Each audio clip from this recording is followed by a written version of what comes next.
Welcome to LOA Today. I'm Walt Thiessen. With me today is longtime listener, poet laureate, and Taya master Anne-Marie Young. This is your Daily Dose of Happy. We are so happy you decided to join us today. Anne-Marie, we have often talked about what it takes to make the kinds of changes in your life that are required that usually begin with mindset, right? I mean, this is like, by the way, you're on mute, just so you know, but this is one of those ongoing conversational points, right? How do you make that mind shift? Because that's where all change begins. It begins in the mind. And we've had a lot of theories that have been presented, a lot of topical approaches taken. But it's not often we have somebody on the show who literally has studied that one particular piece and come up with a system for that. That's a little bit more unusual, don't you think? Yes, it is. And it's going to be interesting to listen to. It is. Yeah. And we're going to get to know all about it. Yeah. Yeah. Well, we love perspectives too. I mean, it's also part of it, right? So, yeah. So without further ado, we're going to welcome Alain Salas to the stage here. Alan's from, he's currently living in Kansas City, here in the U.S., but originally from France. And we're going to learn all about how he ended up on this trek in the first place, because from what little I know about it, it's quite a tale. And as so often happens, Anne-Marie, we're recognizing this because this happens a lot. He went through his own trials and tribulations. He went through some crash and burn sequences. He came out the other side and he found what worked and he wanted to share it with the world. I mean, that's the theme, right? That's the theme we play out over and over again. There's always something, isn't it? Something like takes you down and takes you way back up. That's right. Yeah. So we get to play that story out one more time, but we get to find out the details in this particular case. So Alan, welcome to the show. How are you doing today? Hey, thank you for the intro. Bonjour, everybody. Bonjour. Bonjour, Wal. Bonjour, Anne-Marie. I'm really super excited because, the way you are introducing it means that you have been exposed to this kind of work. And so I would love to have I would love to have your input to what you think of what's different. And it's always fascinating to me to talk to people who have been exposed and interested about the limiting belief, right?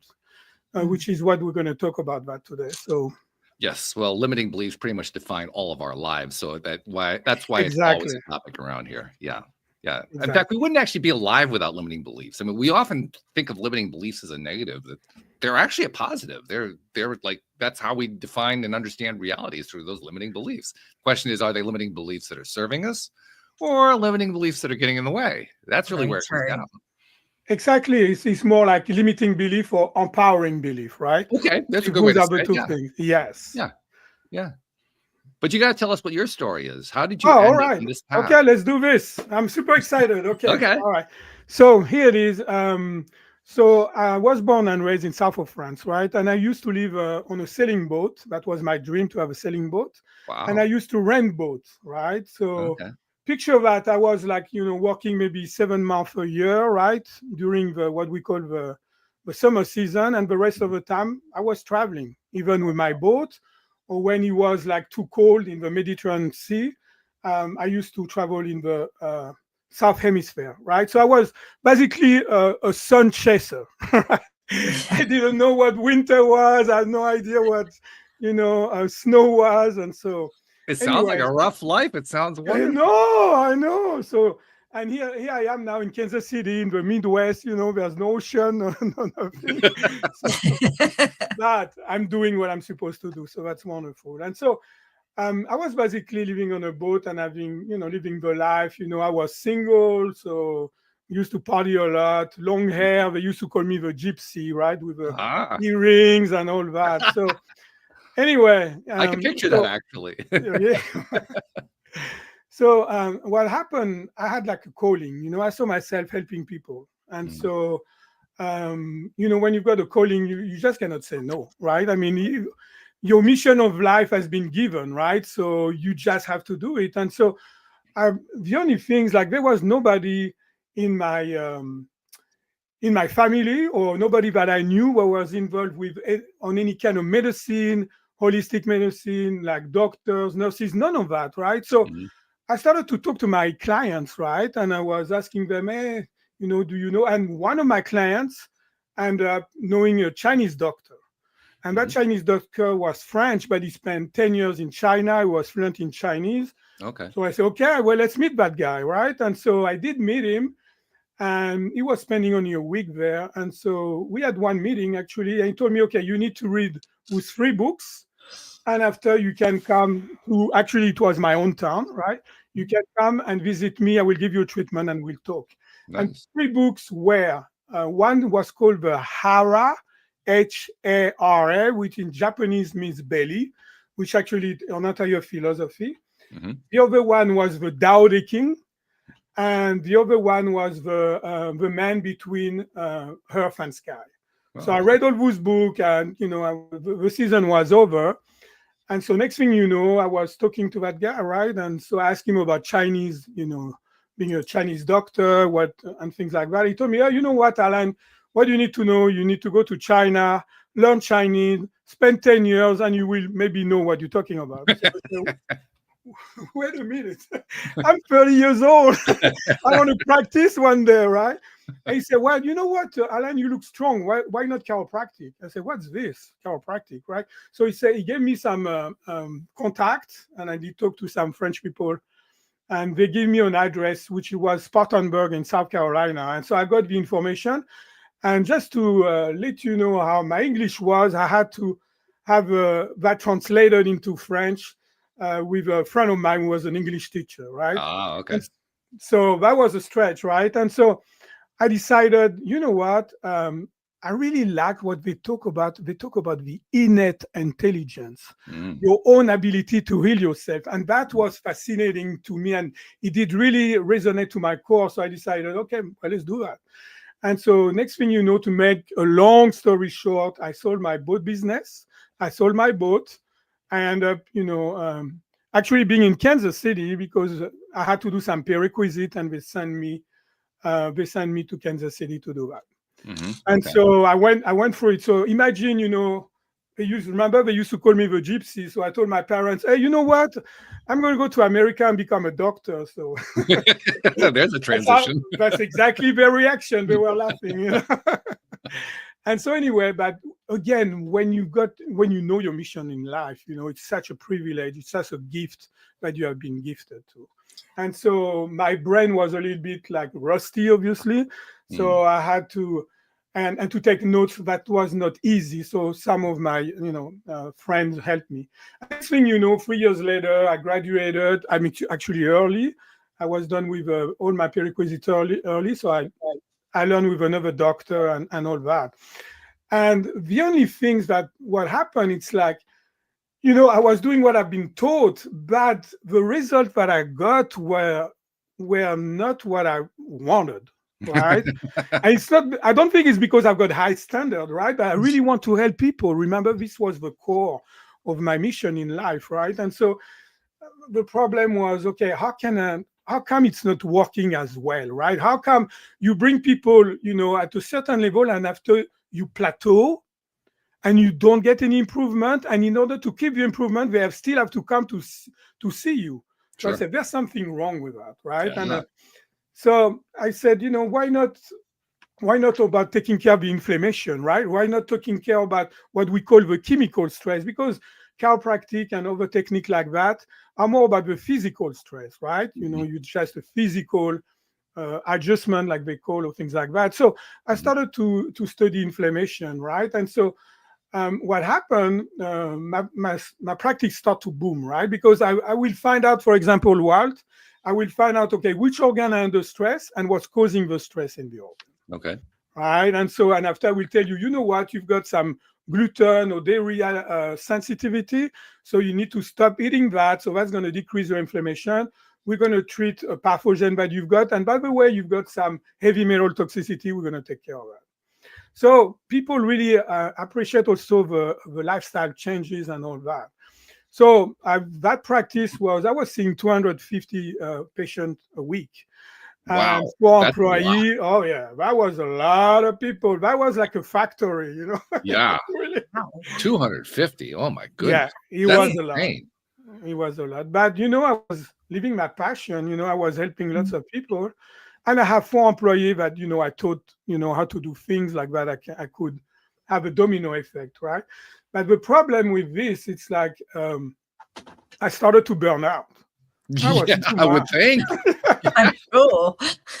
I'm doing the math here, and I'm thinking to myself, okay, that many It's a per lot. week, so 7 days a week. That means you're doing somewhere around 38 a day. And if you're working more than, let's say you're working a 12-hour day. But remember, the math I is incredible. had 4 employees, so there were 3 employees who were like doing the testing and all that. They would have to, because how could you? Yeah, of course. You wouldn't be able to sleep. You have to delegate, right? Right.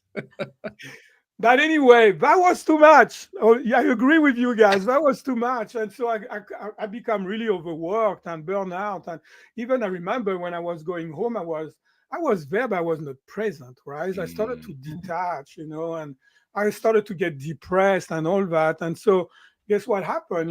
My relationship with my wife that I met in Kansas City, that she's from France too. We met in a bar, by the way. Wow. Yeah, and we've got a daughter. She's like, now she's 20 years old. But her name is Maya. But anyway, so I ended up within a year, divorced. Wow. My practice, because I was so unfocused after my clarity was totally gone, and I was depressed. So I lost my juice, I lost my passion. And so what happened, my practice went from thriving to failing. And the cherry on the cake, I got diagnosed with early stage of colon cancer. Ugh. So picture it's this. Amazing how these things work like that. When your whole vibration shifts, everything falls apart. Everything does, yeah. But for a good reason. Oh, sure. Well, if you call it, you have to appreciate that it's a good reason. That's getting to that is the hard part. Because I knew like from what I was going through, I always knew that I will get out of this, right? I will, because I've never been a victim on a victim mode, right? Okay. I was still on a creator. So it means victim mode. It means, you have to blame somebody. Like I blame that's my wife's fault. That's this and that, right? So you never learn from your experience, right? I learned that from my dad, because my dad was so negative, and he was like some abusive sometimes. But I've seen how that negativity destroyed him, right? And of course, he got sick, right? At 40 years old, he was disabled. So he showed me what not to do, right? He showed me that if you've got, because after they identified with their disease, so they call Jean, that was his name, and they say, hey, Jean, how are you doing? Meanings, how's your health? So of course, in their subconscious mind, we're going to talk about that, right? In their subconscious mind, they get the love, they get the attention because they are sick. Yeah. So if they are not sick, what happened? Right? At that point, there's no such thing as that's negative. not going to work. Exactly. And so I've learned that so I knew that, I had to, like you were talking about a positive mindset. Yeah, of course.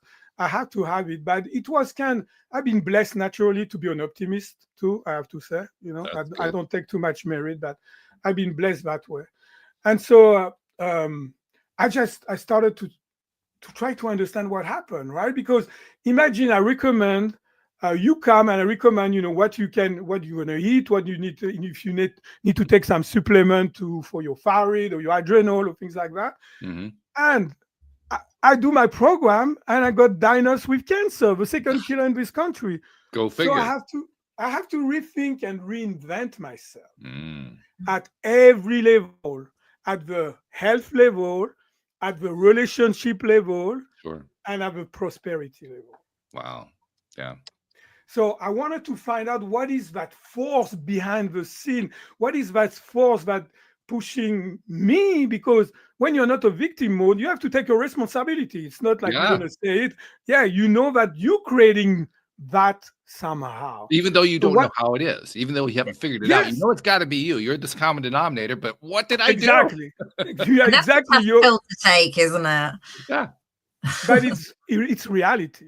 That's the real reality. And so I just wanted to find out what's going on, right? So anyway, so my first reaction was, okay, so the physical stress, because what I discover, it's a few things that are pretty simple, but you'll be surprised how not lots of people apply that. Number one, when you've got a problem in life, you need to know two things. and you will resolve your problem all the time. It can be a health problem, it can be a prosperity problem, and it can be a relationship problem. So number one, you need to know what's causing the problem, right? Yeah, that's always a good idea. If you don't know what's causing the problem, how can you fix it, right? That's number one. And number two, you need to know how to fix it. Yeah, that'd be good too. Right? There we go. So with the physical stress, I started to, try to better my treatment and my approach, right? So with physical stress, I found out that cranial, it's our central nervous system, right? Mm-hmm. It's our brain and spinal cord, 80% of our nervous system. What if we can impact that? So guess what? I become a cranial specialist, right? I created my own energy work that came to me, some insight that came to me, and people loved it. So I knew what's causing it, right? And I knew how to fix it to my best of ability. I'm not saying that I know it all, right? But to my best ability, that was better than the regular chiropractic that I've learned at school. Yeah, sure. Basically, to be honest with you, you would add it to your own knowledge base, and in that increase, you had achieved new levels of understanding. That's always exciting when that happens. Yes, it really is, because that creativity it's just a buzz. It really is. It's really exciting, like you said. And so for the chemical stress, well, I already was scanning the body. I will tell you, Walter and Mary, which organ had the stress, what's causing the stress. So we know what's causing it, right?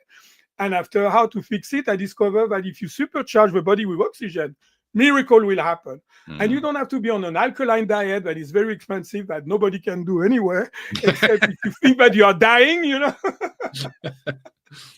So anyway, I just have to ask, kind of as an aside, do you think that most people who come up with these diets actually do them? Well, you know what we say about the diet? The best diet for you is the diet that you're going to do. Exactly. Yeah. That's my answer. Yes. So that's why, you don't want, like on Seinfeld, I don't know if you know that Seinfeld, like the soup Nazi, right? The soup Nazi, the guy. Oh, yeah, right. You need to do all that, right? Yeah, and diet, it can be such a dogma, right? So that's why by testing people through muscle testing, we're tapping into the subconscious mind, actually, and the body will tell you what it needs, what's not good for him, what nutrients are the best for you, and not. You can have the same condition with Anne-Marie, and you can have different organs under stress, and also you can have a totally different stressors, right? Sure. Oh, yeah. You see, because what I've learned, one thing for sure, 100% sure, everybody's different. I know it sounds like, of course, I'm Anne-Marie, of course, I'm Walt, but everybody is different. Regarding if you got the same condition, it can be totally different stressors and totally different organs problem. And by the way, thank goodness that we're all different. That's part of what makes this whole life so interesting. You know how we say in France, we say "Vive la différence," right? That's right. Vive la différence. Even we know that. Anyway, so now I was like, okay, that's getting better, right? But and after, okay, we've got mind and body, right? Mind and body connection. So this pretty much help the body, right? But what's about the mind? So what's about the emotion, your mental status and all that, right? And so I started to investigate the mind, right? And I did learn some techniques, some emotional technique that did some good, that really helped me too, right? But I was not satisfied in a way. I think I knew, I think more than that, I knew intuitively that there was something more. Yes. I just knew it. That's exciting. I mean, it's kind of intimidating and a little bit scary, because when you're in that position, very often nobody has an answer for you. You have to go find it. Yeah. But also it's super excited, because that's the unknown. That's the excitement of creativity, right? Yes. And I think intuition and creativity they're dancing together. They right? are. Totally agree. Totally agree. Anyway, so and I started to get some insight. So I was treating people. I was doing something unusual. I said, "What the heck is going on here?" I always trust my intuition. That's what I will recommend to the listeners. It's always trust your intuition. If your analytical mind tell you something and your intuition tell me another thing, follow your intuition. But let me ask you something about that, because that was an issue for me. And even to this day, sometimes it's still an issue. I know how important it is to trust my own intuition. That doesn't mean I easily do it. I mean, I'll sit down and say, okay, I'm going to trust my intuition, and something comes to me and say, yeah, I don't really buy that. I don't really believe So it. maybe what you need, you may ask for some confirmation, because it means maybe you're not sure, right? Oh, maybe, yeah. No. Well, you see what I mean? It isn't so much that I'm not sure. It's that I don't really trust that I'm actually receiving the right information. But I don't trust myself in that sense. But the problem is because we're too much in our heads. Absolutely. We have been programmed in a way that we need to resolve problem, right? So you resolve a problem. So when you guess what? Okay, so all the energy going to the head, right? And that's why people are overthinking. That's why they don't have peace of mind and all that, right? So if it doesn't go to only to the head, it doesn't go to the heart, right? And after we'll talk about different organs, right? Yeah. So your heart is shut down, right? And if you've got trauma and all that, of course, and limiting belief, of course, that's going to do it. But let's see, we're too much in our head, right? And so what happened is like, that's why if you look and you Google it, that's why 80% of our thoughts are negative. Because we always try to resolve problem. It's not something that is absolutely positive, right? Not usually. It's a problem, right? It wouldn't be a problem. Yeah, exactly. If it was positive, what would be problematic about it? Exactly. It's still a problem, right? And so, of course, people are like that. The average person, 80% of the people are negative. Their thoughts are negative. 95% of your thoughts are the same than the day before. So it means like you're living the same scenario again and again and again. Maybe different input, but the same doubt, the same fear, the same negativity, the same scenario, basically, right? Yeah. And so on top of that, we've got 42. Okay, go ahead. In a sense, we're all living Groundhog Day over and over again. Yes. I know. That's crazy. Who wants this kind of life, right? Who wants this kind of life? So on top of that, you've got 42, depends who you read. There's, controversy about that, but we think a lot. We know we are overthinking, right? And they say 40 to 60,000 thoughts a day. That's a lot of thinking. No kidding. So that's why we caught up on that. There is one good thing about it with all those thoughts, because like you say, it's the same one from the day before. So you can pretty much know what they're going to be. It's just, you have to handle them all. Yeah, but I don't know if you like it, if 80% of it is negative, right? I'm sorry, but I will pass on that, right? And so I started to study that, and, I just got, all those information coming to me. And what was mind-blowing is this kind of information. That we actually, Walt and Anne-Marie, we live in two separate worlds in the same time. So what do you mean? We've got the inner world and the outer world. And so the outer world, it's called the conscious mind, right? Yeah. It's your self-identity, who you think you are, Anne-Marie, right?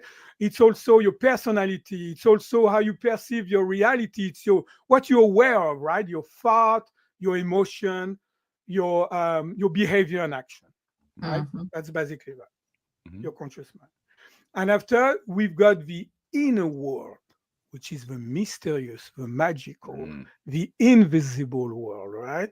And so this world is like, record everything you have been doing in your life. Everything is recorded there. Your skills are there. The process of your body, that automatic, we call that the autonomic nervous system, right? Your breathing, your heartbeat, or all that is controlled by that. And just to give you an idea, we can process data at 11 beats per second with our conscious mind. And our subconscious mind, we can say unconscious, but subconscious mind, it's simpler. People understand better, I think. The subconscious mind processes data at 11 million beats per second. Well, no wonder it's so tough. Seriously, that's not even a fair fight. It's not. But after, when you learn and you start to research and you see that 5 or 10% of your mind is your conscious mind, and 90 to 95% of your mind is your subconscious mind, you say, hold on. We focus only on our conscious mind. The healing that we do is only on our conscious mind. The transformation that we want to do, it's focused on the conscious mind. You say it that way, and it kind of reinforces for me. It's amazing that we become positive at all. Yeah, I agree. Look how much the odds are stacked against us. 80% is negative. Yeah, you have to be a superhuman, right? I agree. Isn't it crazy, though? It is. Yeah. So I was thinking, what if we can talk the same language, but your subconscious mind, right? What if we can address and start a dialogue? Because our subconscious mind communicates with us, right? Like, for example, when you remember a dream, right? You remember the picture always, right? By the way. And after you can remember a scent, you can remember a series of pictures and whatever. So, in that picture, there's symbolism, right? And so that's why a picture is worth 1,000 words, right? Because that's why also, if you've got a dream and you've got book that will help you to, it's called like dream interpretation, right? And there's so many of those, right? I mean, go on Amazon, it's just ridiculous, right? And so that gives you some insight, that gives you some wisdom from your subconscious mind, which I will make guess is much better than your conscious mind wisdom, right? I will just guess like that, right? And after, also we've got the intuition, right? Talking about wisdom coming from your subconscious mind, right? So that can make you walk when you understand that. You say, oh, this is my subconscious mind, that powerhouse compared to who I'm thinking I am, that's sending me some information. Maybe it will be good to pay attention, and maybe why don't I try to trust it and see what happens. And that's the trick right there. That's exactly the trick. Learning to trust that. That's it. And so it's a part of letting go. We all have problem with, we all have control issue. It's human nature almost, right? We want to control things because we feel safer, right? Sure. But it doesn't work that way. It's the opposite. Isn't that annoying? I know it is, but when you can let go in more regular basis, that's so freeing. Because you don't have to control everything. You just flow with life. It's like, when you want to control things, it's like you're thinking you're doing all those things, but it's almost like you're going against the flow of life, right? Right. Oh, yeah. Because you don't trust it, right? I say the opposite to me of control is faith, right? You faith, right? You're letting go and all that. So you go and you think, I used to be a swimmer, competitive swimmer. So you just swim like crazy upstream, and you don't go very far, right? Because it's so hard and it's so stressful, right? And you think you have been accomplished so many things, but if you go with the flow of life and there's an obstacle in front of you, you can easily avoid it, right? And you can go so much farther and much more at ease. It reminds me of what Abraham Hicks, I don't know if you're familiar with the teachings of Abraham Hicks, but one of the things that they've taught is that there's the difference between paddling upstream and paddling downstream is, like you say, paddling upstream is where all the effort is, and paddling downstream is where everything is that you want. Yeah. That's why the goodies are. Yeah. Because I don't believe, that's why my parents used to say, oh, this is Alain. But I don't believe life has to be difficult. Who says that? Who says you have to work hard and play hard and all that things? Who said that? Well, a lot of people say, but what I learned is they were wrong. Yeah, and it's people who want you to work, right? Oh, yeah. Like your employer, something like that. They're the ones who burn out. They're the ones who end up divorced and having the cancers and everything else. It was such a shock when I came from South of France. South of France mentality is like, okay, you know what? If somebody tell you, I spend time with my family, I've got quality time, I go selling, I do this, and I'm close to my kids, and my work is my work, basically, right? People will say, oh, yeah, you understand. Here in America, you say, well, I'm taking lots of time, I don't want to work too hard. You're a loser. Right? Yeah, right. I was like, what? Oh, you're a lazy guy or a loser. No, you just have different values, right? And so in between, again, the balance, right? In between, that's what to be. Yep. And so anyway, to if you allow me to go back, so I just, let's crack the code of that mind. How does it work, right? So we know that by now the subconscious mind is everything, right? And it's where the subconscious mind can be programmed. So imagine what we say, it's like from age 0 to 6 or 8, you're more like a sponge, right? So your conscious mind cannot filter too much. You believe everything. That's where you're more susceptible to create lots of programs. And some programs are good for you, like you said, which we call that empowering belief. And some programs are not that good, right? And so we call that limiting belief, right? So let me give you an example how we can create that. So let's pretend there's a little girl that sees the dad that is a drunk, right, coming every night and beat up the mom. What do you think that little girl's gonna attract down the road as a romantic relationship? Is this a quiz? Yes, it is. I put you on a... Let's see. Do I get more than one guess? Okay, 1.5. 1.5. Gee, I'm just going to go out on a limb and suggest that maybe she attracts the same kind of man. Who knows? Exactly. So now there's normal. There's lots of question that comes out of it, more than people think. So first of all, how did she attract it? Did she went to that guy and say, hey, shake the hand? Okay, why don't you kick my butt every night, right? Yeah, right. It's not going to happen that way, right? So it means that the subconscious mind has been programmed. Because if you ask that a little girl that grew up and you say, hey, do you want and do you enjoy to be beat up like your mom? What she's going to say? She's going to say, heck no. So the conscious mind says something, but the subconscious mind says totally the opposite. Why? Because the subconscious mind has been programmed as men are predators and women are prey. So now, how she's going to attract that guy? Remember, she's not going to go to see him and shake the hand and say, hey, can you beat me up, right? It's not going to be hard, actually. It's actually going to be very easy. I mean, I don't mean to say that it's an easy situation, but it's going to be a very simple path to get there, because any so-called man who's going to behave that way is going to spot her. She's going to be obvious to that person. Yeah, but how? You see, that's the thing. So that leads me to think, and maybe you agree or disagree, but that led me to think that our subconscious mind are connected. And that subconscious mind of that girl is going to say, this guy, you're going to fall in love, right? Because this guy, he has been bullied and now he's a bully. And you're going to be able to tango together. And you're going to play that dance. You see what I mean?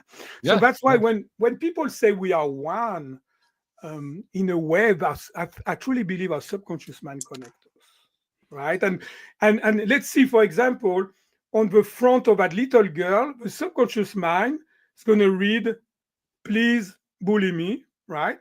And on the front, the forehead of that gentleman, I will bully you, right? And so that only the subconscious mind can read this. And by the way, only the subconscious mind is aware of that. You see what I mean? And so I just wanted to emphasize that he's not a gentleman. He's not, but again, maybe he has been bullied, right? You see what I mean? Sure. So it's not that simple sometimes, But anyway, so and so that's truly the way it happens. So there's 3 case scenario with that little girl mainly, right? I mean, there's probably more. But case scenario number 1, she's going to marry that guy, stay with that guy until she passed, right? Okay. Abusive relationship all the way. Yeah. Number 2 case scenario, okay? She's going to be with that guy and after she'll say, whoa, that's too much. And maybe she's going to have another guy, and maybe along the way, she's going to have like kids, right? But she's going to be suffering quite a bit, right? And usually what women are telling me? They're telling me, oh, I don't want any men in my life. They're not good for me. It's always the same story, right? So they give up on romantic relationship, right? And so also what can happen, because we learn from life experiences, right? So she can attract somebody that's totally different. Like somebody that just respects her, somebody that's very supportive and loving to her and see her as an equal. That's how you know you healed.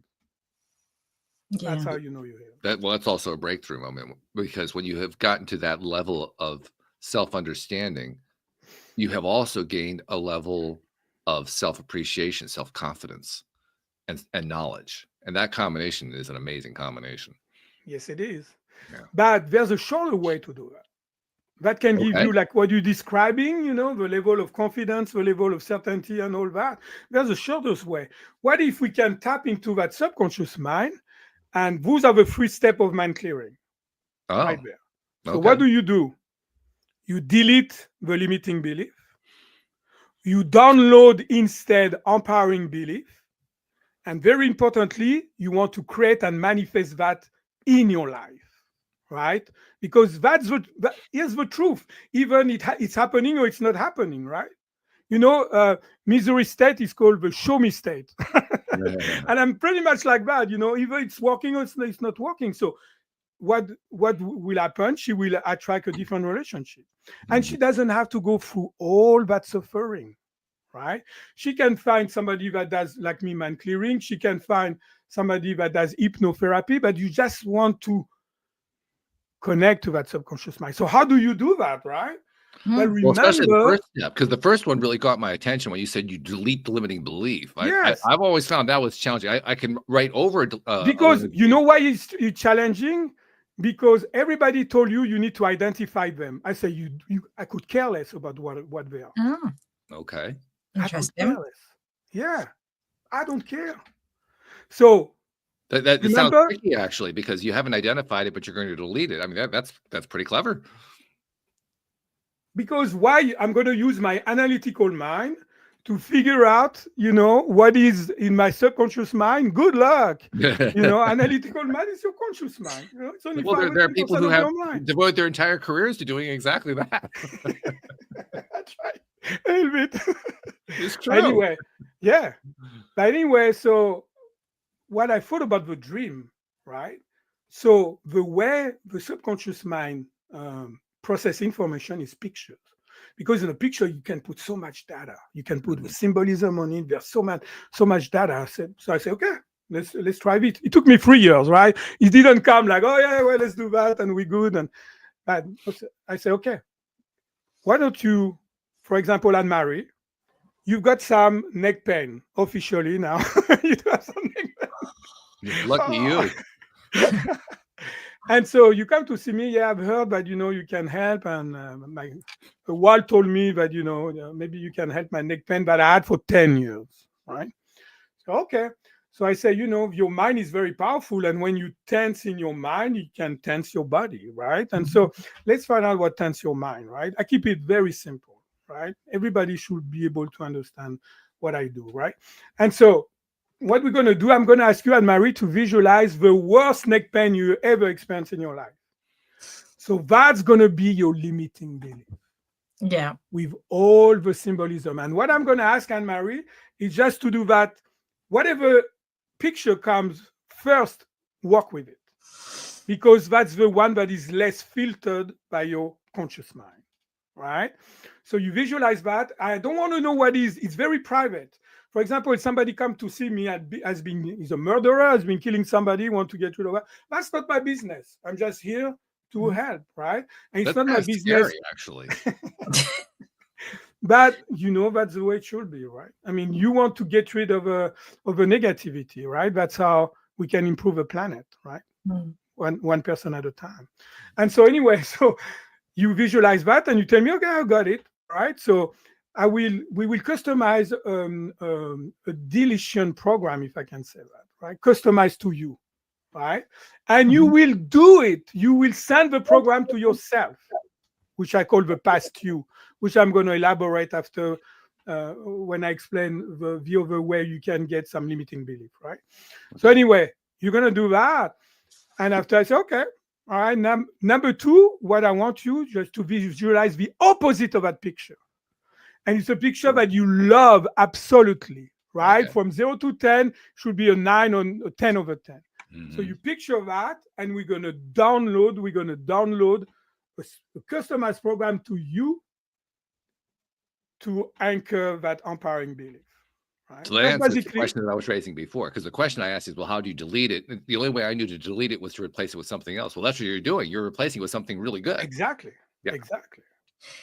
And so I don't need to know what it is. You don't need to know what it is. What you want is to have no more neck pain, right? Right.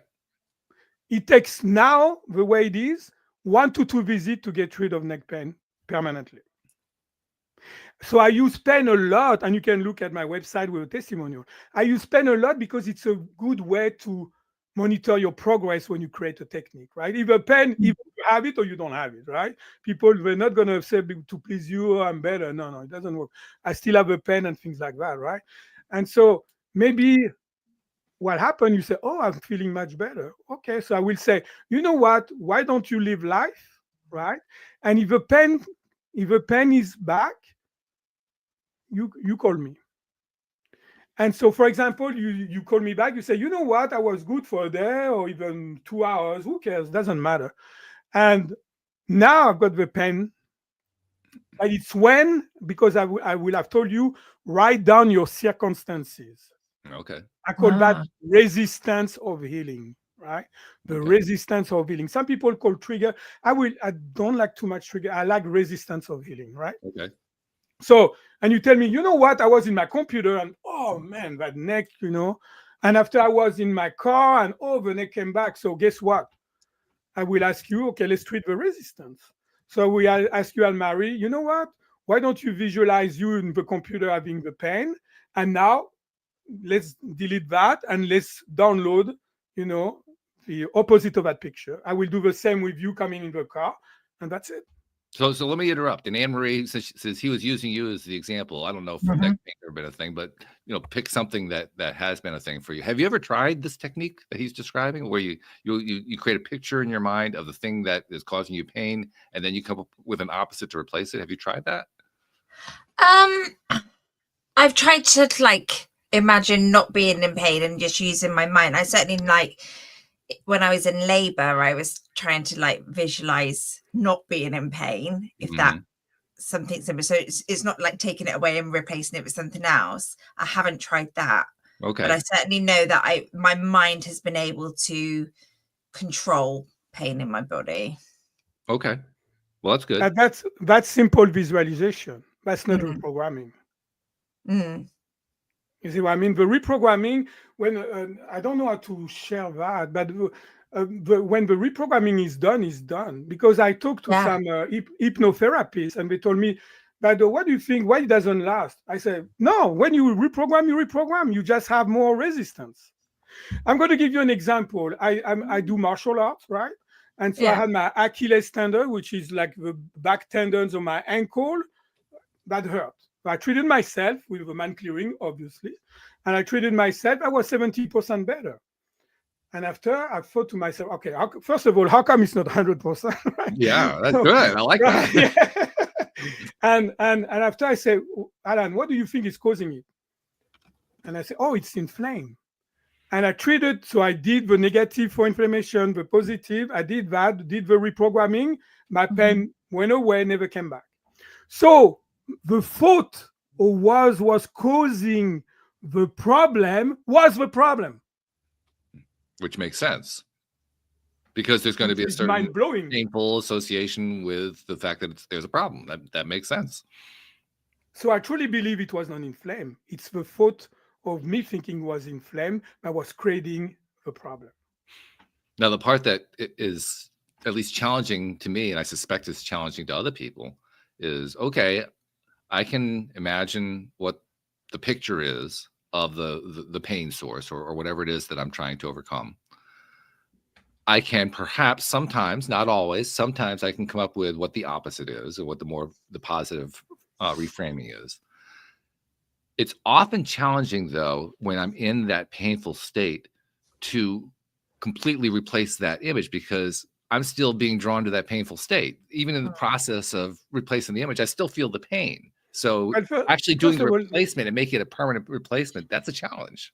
I never had that problem. It has to be very excruciating pain. Like you touch the person, like I treated a sciatica this morning, like you touch the person and she will jump, right? And he or she cannot think, right? That will be really extreme cases. But you have to understand that this is not only visualization, right? It's not like you think, you feel, you have to do the download. And so let me elaborate on that. That's maybe will help you a little bit. So there's another way that we can get eating belief, right? And so it's for trauma, or a big challenge that we have. So like PTSD, right? Everybody's talking about it, right? Post-traumatic stress disorder syndrome, right? Mm-hmm. And so let's pretend I'm in Iraq and I pull the trigger and I kill my best friend by accident. Ugh. Come back to the US full of guilt and shame and all that. I have to explain that story.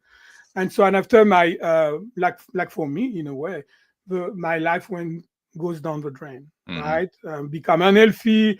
I medicate myself with addiction, like alcohol or drugs, illegal drugs. My relationship, my wife goes down the drain, and I'm ending up maybe homeless, like so many Vietnam vet, right? And so I'm a mess, right? Why? It's because a part of my soul is still pulling on that trigger. Okay. Yeah. I call that the past you. So I'm still there pulling that trigger. What if we can bring that past you to the present? Because this is our past that actually dictate our present and molding our future. Mm-hmm. So we can change our past. This is it. We'll be more in the present, by the way. And after we can, whatever we want in the future, that won't be blocked or prevented by our past memories or limiting belief. It sounds ideal. The part of me that's skeptical is the part that has tried and failed to accomplish that. So that's why I'm curious to know more about how do you make sure that you happen to make it work 100% of the time? Because that's what you said your goal was. You got 70% and you wanted to get to 100%. So what was the difference? Is that down to the belief, though? The belief system that you mentioned earlier is just, trusting in the process, believing in the process. No. It's not actually, we use the placebo effect, but it's not a placebo effect. So it means that you don't have to believe in the technique in order to work. That's what you were saying, right? Okay. Or maybe I misunderstood, but that's what I understood. You don't have to believe in that. You just do it the process. It's like, let's pretend now we are on a podcast, right? You interview me, right? Yep. And now the sound is gone, right? That's the way people are treating limiting belief now. They do journaling, they do some visualization, but they don't reprogram it with it, right? They do just so the way we communicate to a subconscious mind, there's no more sound. And I do sign language, right? The mind clearing brings the sound up, right? And now my mic is on and I can talk to that subconscious mind and tell the subconscious what I want. I don't want this, I want this. Okay, but what made the difference that enabled you to make that shift? Because that's where I'm pretty sure that's how you got from 70% to 100%. What do you mean 70% for my ankle? You were talking earlier about how you managed to achieve 70% relief of pain, but you were wondering why you couldn't get to 100%. Yeah, because there was another resistance. Remember, and I explained with Anne-Marie, the resistance was when she was, using a computer, the pain came back, and when she was in the car. So there was more resistance that were there, right? So it's like the resistance can be what we think is causing the problem, right? It can be also some situation that the body memory have. It's a possibility also, but more than likely what I've observed by doing this technique, because I've learned so much, just by treating people and see how people react. For example, I treated somebody who had bloating, right? And from my background, bloating comes from food. You need to find food sensitivity. You may have yeast overgrowth. I said, okay, let's do mind clearing on it, right? So we did mind clearing. And this is all on my website. You can check. There's the name of the person and all that. And what he said he was gone. He thought he was the food, right? And he had no more resistance. But what he told me, he said, now my breathing is better. So what does that mean? It means you had some similarity of limiting belief that were affecting his gut and his breathing. Mm-hmm. And that's why you don't need to know what it is. You just want to change your outcome. So just picture this. Let's pretend that your mind is like a computer, right? Mm-hmm. And so the hardware is your brain. The software is your subconscious mind. Mm-hmm. The output of a software is your conscious mind. And your behavior is the screen. Okay. what do you want? You want to change your screen. You want a beautiful screen, right? You don't want a shitty screen. You want a beautiful weather screen, tropical island, whatever you like, right? That's what you want. Yeah. Who cares? Who cares what is that limiting belief, right? This is the hard way. If you have to look into that and feel stuff and all that, it's lots of work. No kidding. It's repetitive, right? You have to be super patient. You have to have a faith, like it's going to happen, right? You have to be persistent, and maybe it's going to happen. That's what I'm saying. Maybe when you've got results that almost on the spot, it just builds your confidence, right? You say, oh, damn, that this guy, that crazy French guy, he knows what he's talking about, right? And so now I'm feeling better. I didn't say that you were totally healed, right? And to me, totally healed means what? Means that we found what's causing the problem. We know we fix it, and you're done. You move on to another things that you want to get rid of on limiting belief, right? And so that's why true healing is about. It's after you move on. You're done. You don't have to take any supplement. You don't have to take any other things. I understand it's mind-blowing. I understand. It's just a different technology. That's it. And it doesn't have to be complicated. When you speak the language with somebody, I used to travel a lot. And what was very frustrating to me, there were some people who were super nice and I wanted to communicate, I just wanted, but I couldn't, right? And so that's frustrating, trust me. Sure. It's very frustrating. But if you talk the same language now, they've got some translator, Right. Oof, you say your sentence, boom. Oh, that will have been so helpful for me, Yeah. And after you can communicate, you can share, you can go in depth or whatever subject, you can help that person, you can do so many things, and that's the same thing. And it's simple, it's not complicated. You just speak the same language, that's it. Yeah. Yeah. When you're talking the same language, it definitely makes it easier. I have somebody who cleans my house, and she's from Brazil, so she speaks Portuguese. And her English is very poor. So she uses that translation device with me whenever we have to communicate. It's kind of weird when you're doing it, because she holds the phone to me, I say it, she pushes the button so she can read what the message is, and then there's like a process that you're going through to do it, but you're communicating. At least now we're talking about the same thing at that particular point in time. Exactly. And that is a breakthrough when that happens. And that's how you make things happen, because if you can tell her, I want my bed clean differently, don't do the bathroom, but I will rather you to do this. I mean, now you're efficient, you're productive, right? And it's easy. It doesn't have to be like, it's like it's flowing. But yeah, well, the flow definitely is where we want to be. There's no doubt about that. Yeah. Yes.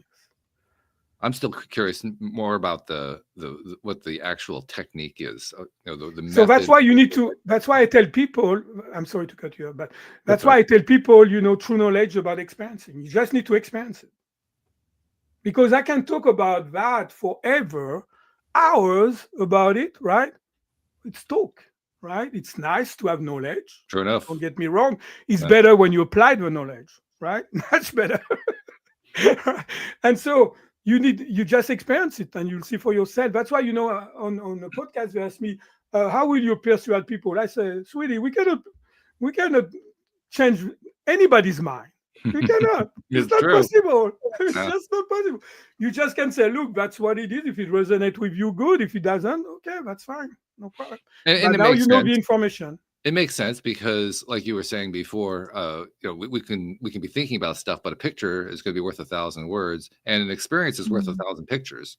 I mean, that's really how much bigger it is. So you're right. That's going to be the best way to learn something is through the experience. It's going to have more data for you. It's going to feel more real. Yeah, and you will expand the changes. You can experience the changes, right? That's it. That's what I told people. You'll feel different, like on the spot. It takes an hour, right? I mean, it's almost on the spot, but you will feel different. And why pain is so attractive, because if you are not sure, or you say, well, I want to try that, this guy, what he's saying is like too good to be true, right? I say, I will ask that person, I will tell the person, let's do something that if you got pain, let's do it. Right? Because pain, again, that's how I did improve the technique, right? Because I had to replicate the torus, the electromagnetic field around the human being, right? And so at the beginning, I was going only one way and I had to go the other way. And when it was a breakthrough after, the treatment lasted, first of all, they were clear much faster and lasted and lasted. Right? So obvious question, does this only work with pain? No. I'm giving that example because that's where people say, oh, wait a minute, that's not possible. Right? Yeah. That's why it works for everything. It works for, let me explain you why it works for everything, right? So let's pretend there's a triangle, right? Picture a triangle. And inside the triangle, you've got what we call limiting belief, right? So if you've got limiting belief, well, what's going to happen? You're going to have negative thought. If you've got negative thought, you're going to have on the base of the right side of a triangle, you're going to have overwhelming emotion.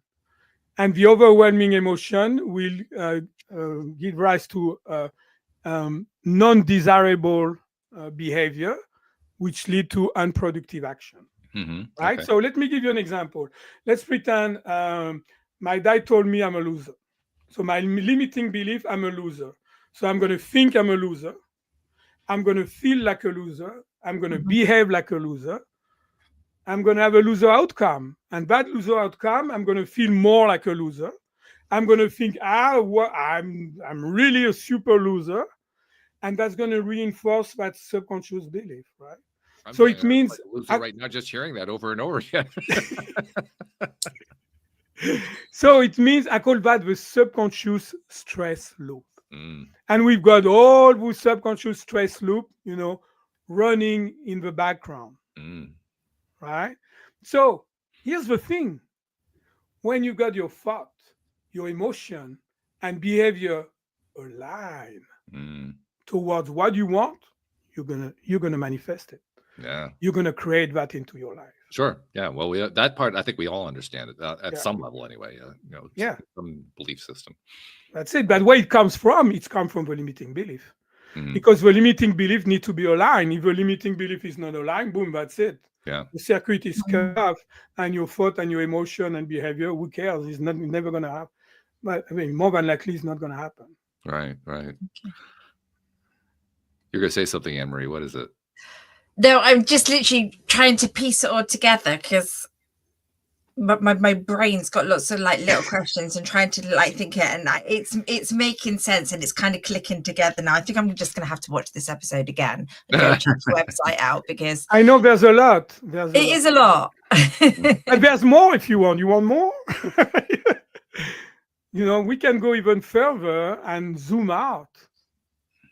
And totally zoom out and just imagine that there's a sun, right? So picture that you've got the sun. Right? And the sun, it's God, awareness, all there is, the divinity, whatever you believe in it, whatever you want to call it, doesn't really matter. And there's a spark that created your spirit, right? Yes. And all that is on non-duality, right? It's all there is, has ever been. Some people may understand better that it's like pure love, for example, or whatever. And after, you've got the sky and you've got lots of cloud. Actually, there's full of cloud. And after you got your soul, which is in duality, good and bad, right? And all that. Judgment, right, basically. And after you've got different layers, your emotion, the mental, the emotional, and after you've got your physical being, right? And so some people, they've got so much, the cloud is so thick that they think there's no sun. But the sun doesn't even exist, right? And so the cloud, what they are the limiting belief. So when we get rid of limiting belief, we decloud your sky. And now you can feel the sun. You can see the ray of the sun hitting your body and warming it up. And you become more connected to your spirit. Right? More you connected to your spirit, the more empowering, because first of all, you've got less limiting belief, right? Yeah. That you treated. And more you've got in your triangle, you've got more empowering belief. So you've got more positive thought. So you've got more supportive emotion, and you've got more productive action and desirable behavior. And so I agree with, yeah. And that's the problem, because we have been sold that we are only our conscious mind. And quite frankly, if your sky is full of cloud, there's no sun. Spirit, what's that? Abstract, right? I don't experience it, what it is, Yeah. right? But when you start to decline and all that, and you start to experience, and become more positive, how do you know you experience that? You become, again, more positive, more supportive emotion. You've got what I call, because everybody's talking about having a positive mindset. Mm-hmm. I say you cannot have a positive mindset without having a subconscious positive mindset. Yeah, well, that's what Period. you're aiming for. Period. Yeah. That's it. It's not possible. And so after you experience all that, and after you get more connected, and after you are more who you truly are, or supposed to be, or designed to be, a spirit living a physical experience. Mm-hmm. Fully agree. Yeah. As so often happens, we have these conversations, and I look up and I say, an hour already? We barely touched this. That's not fair. That's not fair. But I guess this is a good time to ask the very basic question for somebody who wants to learn more about what you're doing. How do they find this? Because you clearly you've latched onto something that really works well, and you have such a high level of confidence in it. That alone is going to attract some people and say, yeah, I want to find out more. How do they find out more? Yeah, so you go to my website, right? There's a ton of information, right? Because doctor means teacher. And for me, it's very important to teach, right? And teach has to be simple. I don't believe in big words. Instead of a line, I could have used coherence, right? I mean, lots of people don't know what it is, right? And so I want this to be, because when I had this insight, I knew intuitively that this should be for everybody. It means, Walter and Anne-Marie, you want to treat your kids, you want to treat, your loved ones, you want to treat yourself, you can do it. Right? That's the goal. Because the medicine, I mean, I've been doing 28 years, right? So I know a little bit of things or two, right? The medicine for emergency room is fantastic, right? You need the drug. If I've got a car accident, I need the good surgeon. I need also the drugs, and the painkillers. The anesthesia and the painkiller, no problem. But for long-term pain and stress, well, if you look in America, what is the number 3 killer in this country, according to the American Medical Association? Medical error and drug side effect. So philosophically, they cannot heal you, meaning healing, my definition of healing, you find what's causing the problem, you know how to fix it, you're done, you're moving on, right? Why? Because they don't find what's causing your problem. That's it. So they cannot fix it. They treat only symptom. It's a good money maker, of course, it is. I mean, that's reality. But that's why they cannot fix you. Now, I'm not saying, again, all is bad, right, with the emergency room and things like that. So. Well, we'll certainly include the link to the website to make it easy for people. Yeah, so you go to the monthly ring, and I've got a special offer if it's maybe interests some of your listeners. So there's a form there. It's a jot form. So you fill that in and you ask me whatever question, or if you're interested. If you want me to give you a treatment, we can do that online, right? Because what I forgot to say, which is like so important, if I have one thing that I want people to understand, and realize, should I say, it's like we are so powerful. We have no idea how powerful we are. Very true. Oh, agreed. Yeah.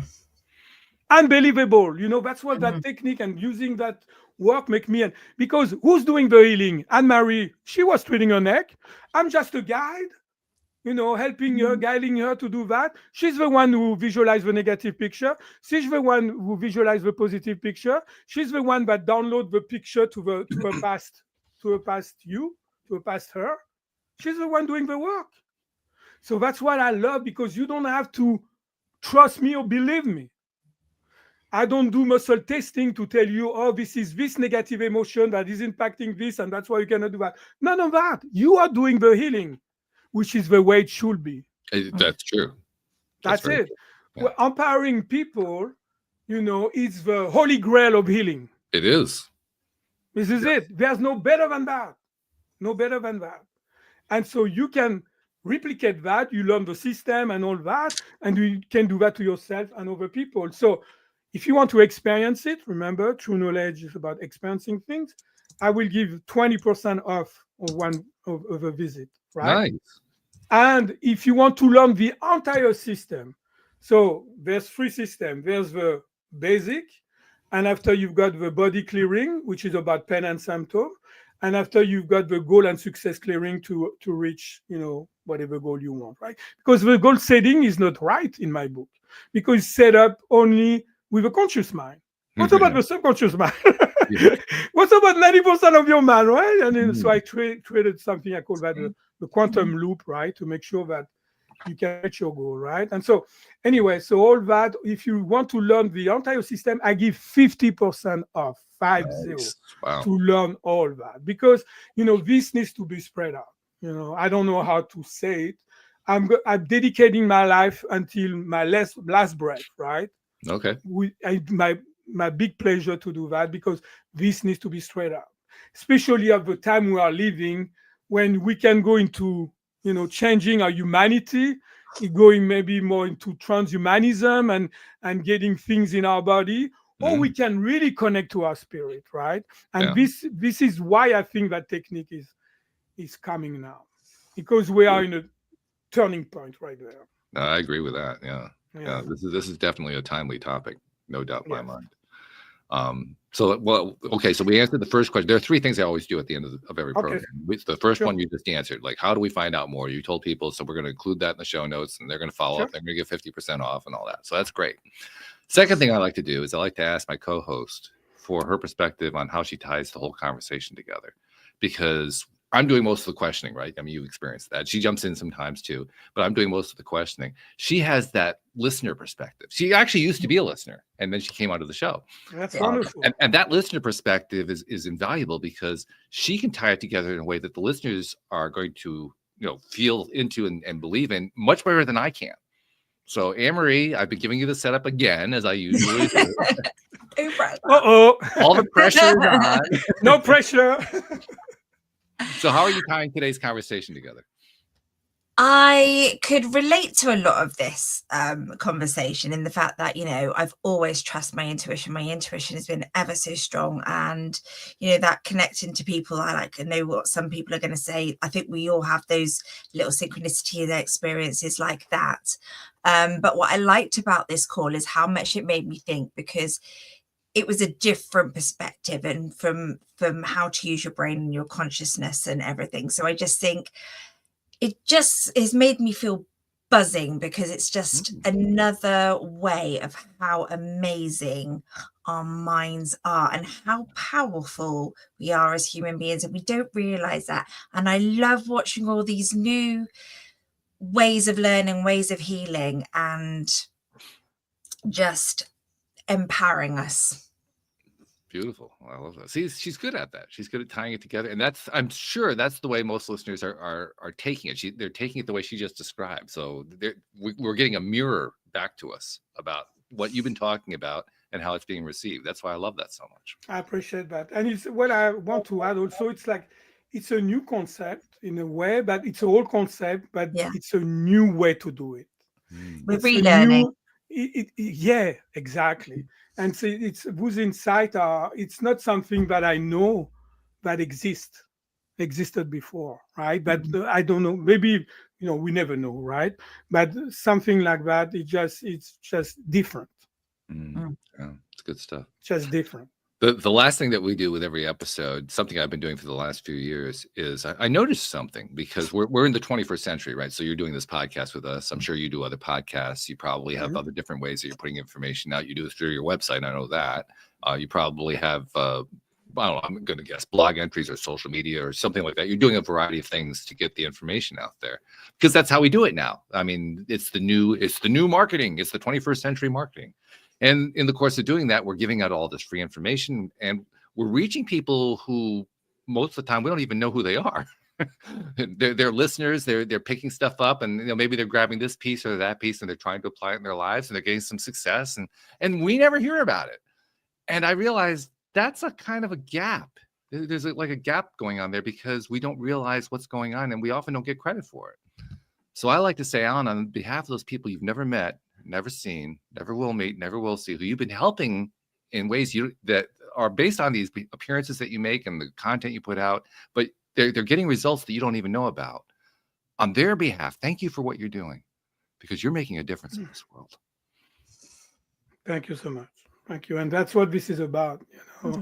It's not about us. It's not about me. It's about, there's something that's very dear to me. It's like that.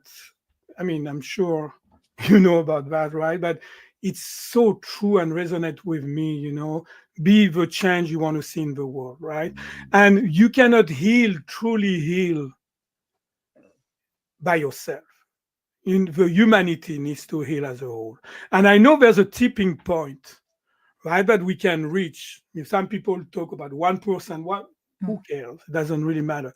But it starts by you taking action to transform yourself, to better yourself, to become the best version of yourself. And not only, and it's not selfish, because you cannot give what you don't have. You're going to help yourself, but also it's going to have a domino effect on the entire humanity. The ripple and that's what truly, and that's truly what this is about. That's truly what this is about. Because it's not about Walt, it's not about Anne-Marie, it's not about Alan. It's about that ripple effect. Yes. I love that. Beautiful. Well, Alan, thank you so much for sharing with us and spending this time. And this has been a fun conversation. It was my pleasure. Yeah, I really enjoyed it. Yeah, it was really cool. So thank you very much. Thank you to our podcast listeners everywhere. We will see you all next time here on LOA Today. Goodbye, everybody. Bye.